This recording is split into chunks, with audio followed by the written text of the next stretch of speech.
Diesel fuel filters for Mercedes vehicles. They come in all shapes and sizes and they've changed over the years. Let's take a look. Starting in the early 2000s with the first Mercedes common rail diesel models, most of the fuel filters looked like this one. So tin can design, different shaped fuel pipe fittings, and most of them had a big hole in the middle, and this is where the electronic water sensor and fuel filter heater would actually click into. So when you're replacing one of these, you have to unscrew the sensor and twist it and pull it out, and then when you reinstall it, you've got to clean it, put new seals on and put it back together. Works okay, but it is prone to leaking sometimes. Later on, Mercedes had a great idea and they just made the electric sensor and the heater a permanent installation in the fuel filter. So if you've got a 651 engine or a late model 642, you'll have a fuel filter that looks like one of these. So the electronic sensor's built in, it's glued in, you can't pull it out. They came in different configurations. This one here has got a long hose attached. That's actually for draining the fuel filter, especially if you get water in the fuel filter.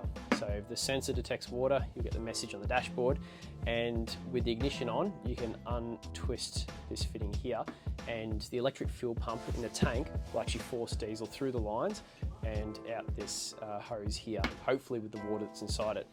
This one's the same, except it has a reusable hose fitting that clips on there. You could actually do the same thing with the older ones. Neither of them I've had to use in Australia, other than for workshop maintenance reasons, but these ones would make a mess every time. And then finally, one of our most popular newer style fuel filters is one like this here. So this is a paper cartridge style fuel filter. This one belongs to a 654 engined Mercedes Sprinter, and this is actually installed underneath the vehicle. So these go in the engine bay, very close to the engine. These ones actually sit in this big sort of plastic container that's underneath the vehicle near the fuel tank. There's positives and negatives on these. The negative is that when you're changing them, it's very easy to get covered in diesel fuel, so you've got to be careful. But the filter design, it's definitely better for the consumer and the environment. They're cheaper because there's no metal in them. They're plastic and paper and they've got seals. And it does away with the wasteful design of essentially chucking out this electronic sensor on the older filters every single time.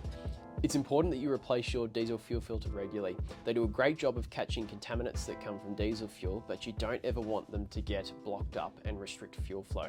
Any restriction of fuel flow will stress and possibly damage your common rail fuel components. So we include diesel fuel filters with every B service package, which is every second service.